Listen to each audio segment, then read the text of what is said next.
Queridos hermanos, hermanas, les hacemos llegar un fraternal saludo, bendiciones, fervientes deseos de feliz año nuevo y una manifestación de Dios en sus vidas, especialmente en esta época de Epifanía.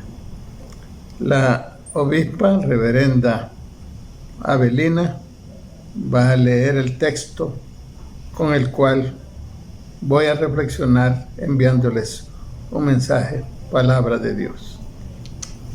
Dice así en Lucas capítulo 4, los versos del 16 al 21. Dice así: Después volvió a Nazaret, el pueblo donde había crecido. Un sábado, como era su costumbre, fue a la sinagoga.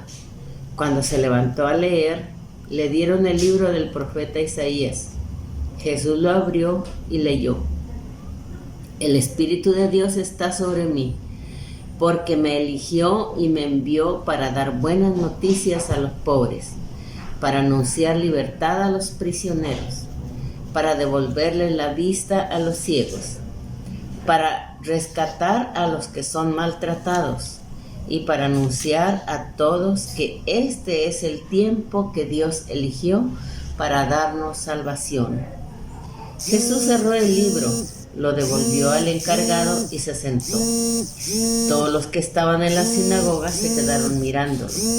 Entonces Jesús les dijo: Hoy se ha cumplido ante ustedes esto que he leído. Palabra de Dios. Amados hermanos, hermanas, gracia y paz de Dios, nuestro Padre, y de nuestro Señor Jesucristo. Amén. Hemos escuchado la historia de salvación. Jesús visita una iglesia judía y allí se manifiesta el Espíritu de Dios y se manifiesta haciendo recordar la palabra que asistió a los profetas. Y por ello allí en esa iglesia judía donde asiste el Señor, allí le dan a leer el libro que contenía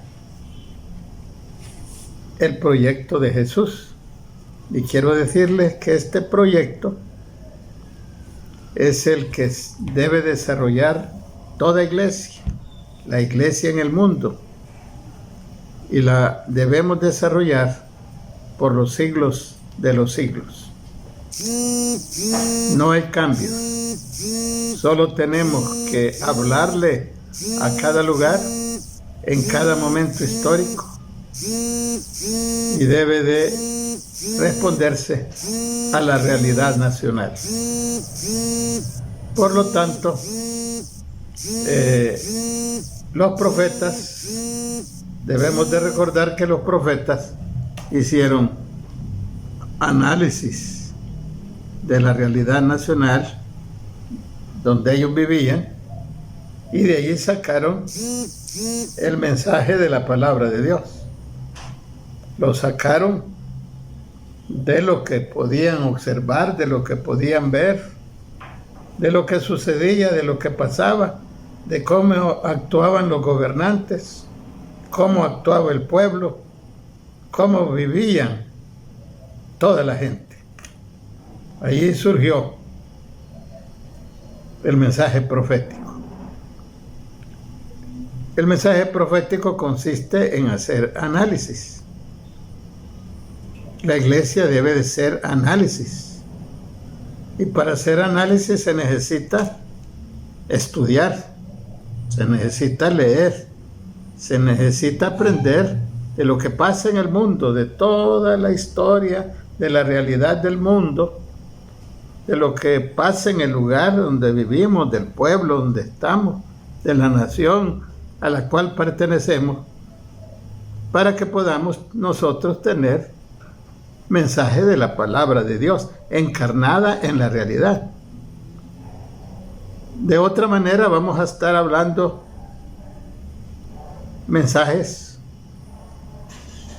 sublimes fuera de la realidad, y hay que tener mensaje de la iglesia, pero que sea propio de lo que estamos viviendo. Entonces, el análisis que hacían los profetas era muy importante, y por eso ellos sufrieron persecución, porque ese análisis no lo soportaban.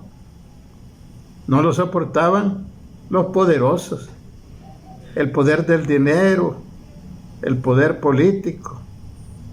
No soportaba cuando se anunciaba los principios del reino de Dios. Entonces sufrieron persecución, que trascendió hasta los tiempos de Jesús. Fue por ello que Jesús hasta dijo: cuando por mi causa os vituperen y os persiguen y digan toda clase de mentira contra ustedes, gozaos y alegraos, porque vuestro galardón es grande, porque así persiguieron a los profetas que fueron antes que ustedes. Así se hizo histórico el momento de la presencia del profeta Isaías, cuando le dieron a Jesús a leer el libro del profeta Isaías, y le tocó leer. Y es importante que nosotros entendamos que en un análisis, la iglesia, cuando analiza, se concientiza. La iglesia, cuando se da cuenta de cómo hay los engaños, cómo actúan los del poder y las riquezas, cómo explotan, cómo hacen sufrir al pueblo, entonces la iglesia se convierte, se va convirtiendo. Aquí en El Salvador tenemos esa realidad, por eso aquí en El Salvador hay muchos mártires, y hasta unas monjitas que vinieron a ayudarnos, las monjas Marignol, fueron asesinadas, los sacerdotes jesuitas fueron asesinados por denunciar el pecado y hablar de la verdad, anunciar la gracia de Dios.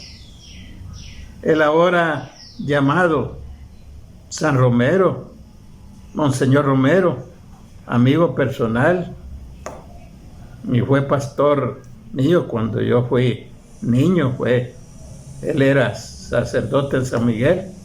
Él me dio las clases para confirmarme, y me confirmé ahí en la iglesia católica. Pero cuando conocí a la iglesia luterana, entonces yo no me reconfirmé, sino que confirmé mi fe luterana. Bueno, en el análisis está el problema que sí hay quienes que no se atreven a hacer análisis porque es peligroso, en el sentido que podrán aprender, darse cuenta de todas las trampas del maligno. Había un obispo que ya falleció, que descanse en paz, un obispo del Brasil, se llamó Helder Câmara.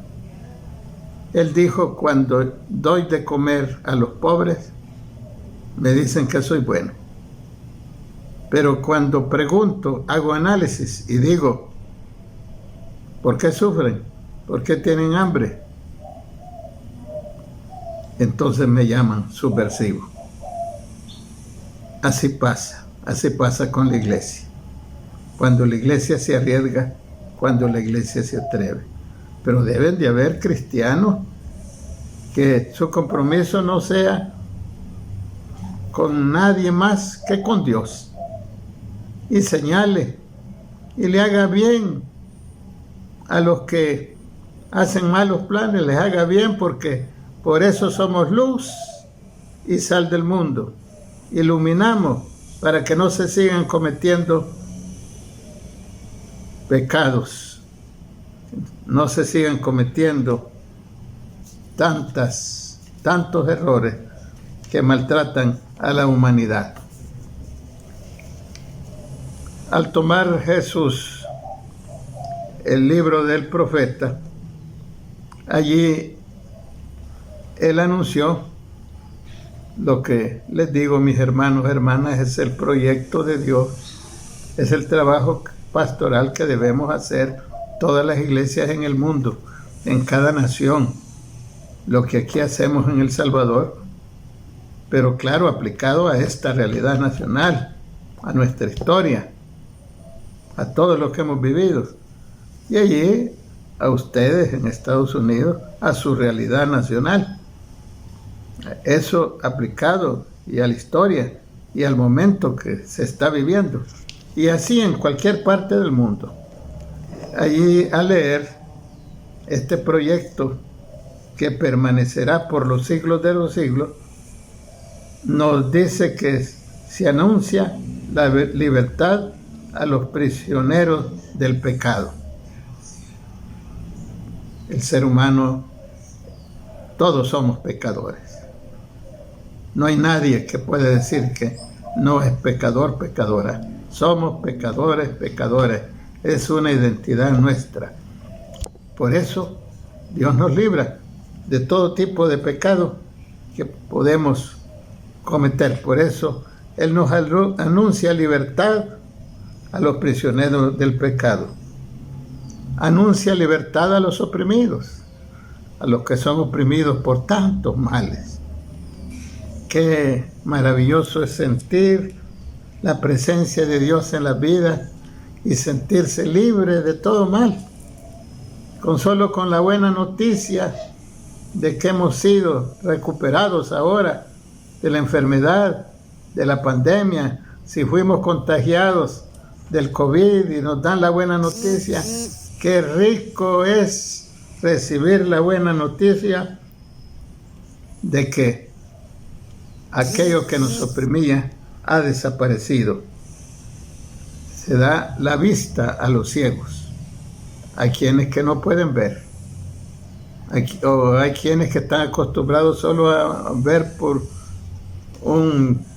sus mismos intereses y no es capaz de ver los cambios por la verdad de Dios, por la justicia, por la verdad, por la paz.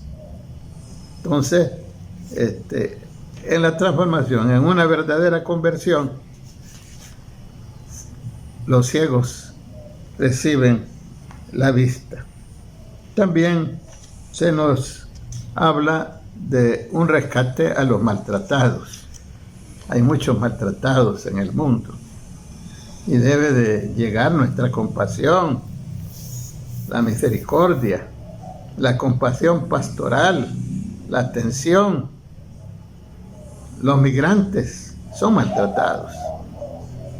Las mujeres en el mundo son maltratados. Los negros en el mundo son maltratados. Los homosexuales en el mundo son maltratados. Tantos hijos de Dios son maltratados. No es posible. Y como iglesia tenemos el compromiso de anunciarles esperanza. Por eso es que finaliza el libro de Isaías y finaliza leyendo Jesús, que también ha sido enviado para anunciar las buenas nuevas a todos, especialmente a los necesitados. Sí, queridos hermanos, esta es la reflexión, la palabra, el mensaje que con mucho agrado, con mucho gusto, agradezco a la hermana Lidixi, la doctora Lidixi, porque aquí es una médico con nosotros, que ella me ha invitado para compartir este mensaje con ustedes. Dios les bendiga, que el Señor así sea y se manifieste en el nombre del Padre, del Hijo y del Espíritu Santo. Amén.